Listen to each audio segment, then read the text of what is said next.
ჩვენ ვაგრძელებთ რა თქმა უნდა დილის პალიტრას და რაღაცნაირად დასკვნით ეტაპზე გადავედით და უბრუნდით დღეისათვის ბოლოს სტუმრებთან ერთად ძალიან მნიშვნელოვანი თემით და სიამოვნებით წარმოგიდგენთ ამ თემასა და სტუმრებს განათლება თავისუფლებისთვის გადაიხადა რამდენიც გინდა და მხარი დაუჭირეთ თბილისში საპროტესტო აქციების მონაწილე სტუდენტ პატიმარს. ამ თემას გავშლით დღეს ჩვენ სტუმრებთან ერთად, ჩვენთან სტუმრად იმყოფება გამომცემლობა პალიტრა ელის მთავარი რედაქტორი ქალბატონი მაია ალუდაური და არჩილ მუსელიანცის დედობილი ქალბატონი ცარო ოშაყმაშვილი. მოგესალმებით. ძალიან დიდი მადლობა სტუმრობისთვის. თემა ძალიან მტკივნეულია, ძალიან მნიშვნელოვანია და თავდაპირველად ქალბატონი მაია თქვენ უნდა გკითხოთ. ზოგადად პალიტრა გვანებიურებს ხოლმე ესეთი მხარდასაჭერი აქციებით, სხვადასხვა პროექტებით და როგორ გაჩნდა იდეა, რომ ამ შემთხვევაში ამ კონკრეტულ წიგნზე, რომლის შესახებაც ჩვენ შემდეგ ასევე ვრცლად ვისაუბრებთ, მიგეცათ შესაძლებლობა მკითხველისთვის სასურველ თანხად შეეძინათ ეს წიგნი და შემდგომ ამ პროცესით დახმარებოდნენ, რა თქმა უნდა, სტუდენტ პატიმარს. დიდი მადლობა. ეს ის შემთხვევა, როდესაც ძალიან დიდი სიამოვნებით ვილაპარაკებ ამ თემაზე. გადაიხადე რამდენიც გინდა იმ მაყურებლისთვის, რომელიც შეიძლება არ არის საქმის კურსში და არ იცის ამის შესახებ, ორიოდე სიტყვით მართლა ვიტყვი ამას. გადაიხადე რამდენიც გინდა არის ჩვენი აქცია, რომელიც რამდენიმე წლის წინ დაიბადა ჩვენს გამომცემლობაში და რეგულარულად ვატარებთ წელიწადში 2-ჯერ, 3-ჯერ ვატარებთ და მთავარი ამბავი რა არის ამაში? არა მხოლოდ ის, რომ დაუშვათ ადამიანებს მივცეთ თავისუფლება, რომ იმ ფასად შეიძინონ სასურველი წიგნი, რომლის გადახდაც შეუძლიათ. არამედ ის, რომ მოვძებნოთ, შევარჩიოთ იმ კონკრეტულ მომენტში პრობლემური თემა, ადამიანები, ან ადამიანთა ჯგუფი, რომელსაც განსაკუთრებით მწვავე საჭიროება აქვს რაღაც კონკრეტული რამის და ჩვენ ერთად ჩვენს მკითხველთ საზოგადოებასთან ერთად გაერთიანებული ძალით შევქმნათ მათთვის რაღაცა შესაძლებლობები. და ეს შესაძლებლობა არის ეს აქცია, რომლის ფარგლებშიც ადამიანები მიდიან და იხდიან იმ თანხას, რომლის გადახდაც შეუძლიათ. ან ასევე ჟღერს ხოლმე ჩვენს კომუნიკაციაში ასეთი ფრაზა, რომელიც სამართლიანად მიგაჩნია.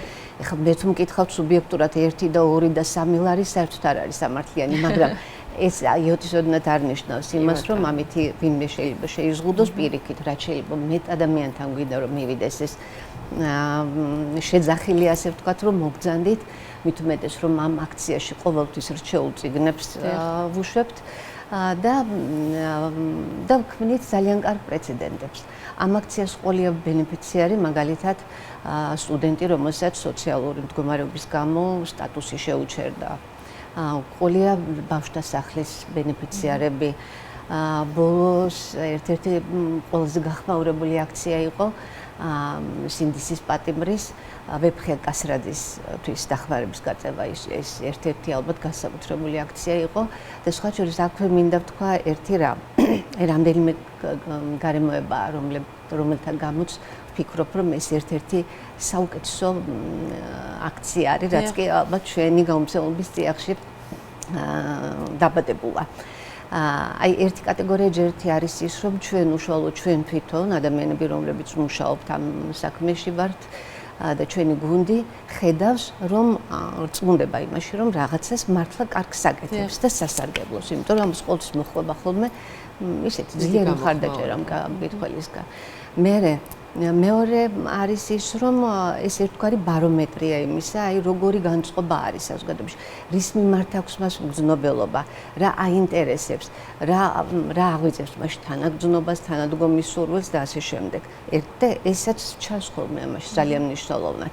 და მესამე და მთავარი რასაკვირველია ის, რომ შევქმნათ შესაძლებლობა, რომ ვიღაცას კონკრეტულ მომენტში შევმსუბუქოთ რაღაცა გარკვეული პრობლემების გადალახვა. აი ეს არის გადაიხადა რამდენიც გინდა. იქ რაღაც ფორმალური ნაწილია, რაღაცა პროცენტია ის არის, მაგრამ მე მაგალითად ვეტყოდი ჩვენს მკითხველს და მაყურებელს, რომელიც ახლა გვიყურებს, რომ 10 ლარის ზევით გადახდილი მთლიანად ირიცხება იმ ფონდში და მიდის ჩვენს ბენეფიციართან, ამ შემთხვევაში არჩილ მუსელიანცთან. და რატომ შევარჩიეთ არჩილ მუსელიანცს თუ გაინტერესებთ, ხო? ამ შემთხვევაში, როდესაც ვამზადებდით ამ აქციას, რასაკვირველია, ახალი სასწავლებელი ახლოვდებოდა და მთავარი გვინდოდა რომ ყოფილიყო განათლებასთან სასწავლებლთან დაკავშირებული თემა. და აი ამ დროს გაჩნდა ეს ამბავი. პატიმარი, რომელიც ისედაც იყო ჩვენი საზოგადოების ყურადღების ცენტრში, ეს სახელები და გვარები მიიცით ყველამ. და პატიმარი, რომელიც ბადრაგის თანხლებით დადის ეროვნულ გამოცდებზე. და ეს იყო ძალიან ისეთი ძალიან შთამბეჭდავი ამბავი იყო და მე საერთოდ არ გვიფიქრია ბევრი, რომ ეს უნდა ყოფილიყო, მით უმეტეს რომ ეს მცდელობა წარმატებით დამთავრდა და ის ჩაირიცხა ტექნიკურ უნივერსიტეტში, რასაც ვულოცავ მთელი გულით და მთელი ჩვენი გამომცემლობის სახელით. და მოკლედ ასე გადაწყდა რომ ჩვენი არჩევანი ამ შემთხვევაში გაჩერდა არჩილ რუსელიანზე. ალბათ ერთ-ერთ ყველაზე შთამაგონებელ ამბავზე, რომელიც ბოლო წლებში შეიძლება ვენახავთ. სხვა შორის ვეფხია კასრაძის დასახმარებლად რომ გააკეთეთ აქცია, მაშინაც ჩვენთან იყავით სტუმრად და მე ვიყავი მაშინაც გაცემის წამყვანი და დიდი სიამაყით აღლევსა და ახლაც ანალოგიური გზნობა დამეუფლა, წიგნზე საუბარი ზედმეტია, გენიალური ნაწარმოებია კავკასი. გადავალთ თქვენის ნებართვით ქალბატონ საროსთან, თქვენ როგორც ვიცი ბრძანდებით არჩილის დედობილი, არჩილს არც დედა ყავს, არც მამა, არც ნათესავები და თანაც გადაცემამდე გავიგეთ რომ თანატოლები ვართ მე და არჩილი და საკუთარი თავი წარმოვიდგინე მის მდგომარეობაში და მეტად უფრო რთული ალბათ მისთვის აი ამ მდგომარეობაში ყოფნა. თუმცა მიუხედავად ამისა აგრძელებს და არიშურებს ძალისხმევას იმისთვის რომ მიიღოს განათლება. მისი ესე რომ თქვა განწყობის შესახებაც რომ გვიამბოთ, რას ფიქრობს, რას ამბობს, რას აპირებს, რას გეგმავს მიუხედავად იმისა რომ პატიმრობაში რჩება. მოგესალმებით, პირველ რიგში მადლობას მოგიხდით ესეთი მხარდაჭერისთვის. ნამდვილად ძალიან სასიმონო იყო, ძალიან გასახარებელი პირადად ჩემთვისაც და არჩილსაც შევატყობინე წერილობით, ტელეფონშიც სიტყვით უთხარი.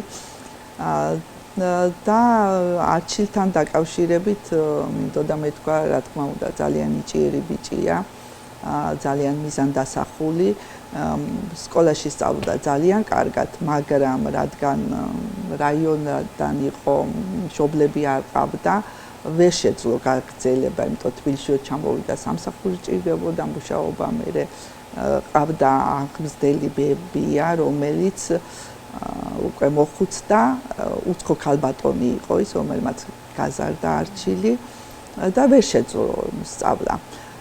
და ეს რომ გაიგო, შეიძლებოდა ციხეში სწავლა და შევთავაზეთ, სიამოვნებით დაგვთანხმდა და ძალიან დიდი სტიმული იყო ფაქტიურად არჩილისთვისაც, ჩემთვისაც, იმიტომ ჩვენ მთლიანად გადავერთვეთ ამ სწავლის პროცესზე, ჩაბარების პროცესზე. არ იყო ადვილი ეს ყველაფრის ამის გაკეთება, რა თქმა უნდა, იყო მთელი რიგი პრობლემები, საბუთები არ ჰქონდა, დაკარგული ჰქონდა პირადობა. და ძალიან ნერვიულობდით ბოლო მომენტამდე, არ ვიცოდით მოვიდოდა, არ მოვიდოდა, თქო, არ პირველი შემთხვევა იყო ჩემთვისაც, არჩილისთვისაც, ციხიდან შეიძლებოდა. ჩვენ გავიგეთ მერე სკოლა სად იყო და იქ მივდიოდით მეგობრები მე და იქ უღებდით ჩუმად მერე ერთი პერიოდი ბადრაგმა სკოლის მასხათა შორის გვითხრა რომ ნუ იღებთ და მაგრამ ჩვენ არ დავემორჩილეთ რა თქმა უნდა და ამით იცით ნამდვილად შეუმსუბუქდა არჩილს აი ეს პროცესი სტიმულიც იყო და მისთვის ახლა როგორც მე დამქონდა მისი ეს როგორც ვიცით მისი სიტყვები ეს წერილში მომწერა, როდესაც დავარეგისტრირეთ, რომ მისი მიზანი იყო, მისი ფიქრი იყო, რომ ესწავლა, რომელიც ვერ შეძლო და რა თქმა უნდა, ეხლა ძალიან ბედნიერია. აი ახლა როგორ გრძნობს თავს და როგორ განწყობაზეა. იცით, თვითონ მე მწერდა, რომ მეო ისე არა ვარ გახარებული, როგორც აი ეს თვითონ ბადრაგი, ციხის ბადრაგიც, თანამშრომლები, რომ ყველანი კი ყველანი გულშემატკივრობდნენ, უხაროდათ და თვითონაც რა თქმა უნდა ძალიან ბედნიერია, რომ გაუჩნდა მიზანი და ამ მიზანს რა თქმა უნდა შეასრულებს და ფიქრობს ადვოკატს ეუბნება მისას რომ გამოვიდეს ადვოკატი. და გამოცდილება მაქვს ციხისო, ციხეში ხო და ასე რომ რა ვიცი ბედნიერია ის და ნუ მეც ძალიან ბედნიერი რომ რაღაცაში დავეხმარე არჩილს და ძალიან სასიამოვნოა ყოველთვის მოსმენა სამწუხაროდ დროში ვართ შეზღუდულები, მაგრამ თავარი სათქმელი მე მგონი მივიტანეთ ჩვენს მაყურებლამდე. კაპიტან მაია დავაკონკრეტებ, როდემდე არის შესაძლებელი ამ აქციით სარგებლობა? ამ აქციისთვის კაფკასის შედევრი სპეციალური ტირაჟია დაბეჭდილი, ამ ტირაჟის სამოწურვამდე აქცია გრძელდება და ადამიანები არიან შეუზღუდავად თავისუფალი ამ გადაწყვეტილებაში. და რაღაცა იცით რა არის, აი ხა კიდევ ვუყურებ ამას და კიდევ ვფიქრობ, რომ ჩვენი აქციისგან სრულიად დამოუკიდებლად არის ეს ურგანი შედგენილი და კიდევ ერთხელ ვფიქრობ იმაზე, რომ როგორი სწორი იყო ჩვენი გადაწყვეტილებაც, ანუ აი ყველაფერი მართლა ძალიან ორგანულად მიგვიყვანა ამ არჩევანამდე და აი ეს ამბავი, აი ამ ახალგაზრდა კაცის მთელი ცხოვრება, რაღაცა კინოსცენარივით თუ რომანის სიუჟეტივით წარმოუდგენელი სავსე საოცარი შთამბეჭდავი და ძალიან შთამაგონებელი ამბებით მე იმედი მაქვს რომ ბევრი ადამიანისთვის იქნება ასევე შთაგონების წყარო და იმისი ბიძგი იმისათვის რომ მიზნისკენ სავალი გზა თუ შენი მიზანი მყარია და მტკიცია ხო ვერაფრით ვერ ჩაიკეტება საკეთებთ და რაზეც საუბრობთ და სხვა კუთხით ვაჩვენებთ ადამიანებს იმას რომ არ არსებობს ბარიერი, არ არსებობს წინაღობა რომელსაც ვერ დაძლევ იმისთვის რომ განათლება მიიღო. მადლობა კიდევ ერთხელ სტუმრობისთვის. შეგახსენებთ რომ გამომცემლობა პალიტრაელის მთავარი რედაქტორი ქალბატონი მაია ალუდაური და არჩილ მუსელიანცის დედოფალი ქალბატონი ცარო ოშაყმაშვილი გახდნენ ჩვენი სტუმრები.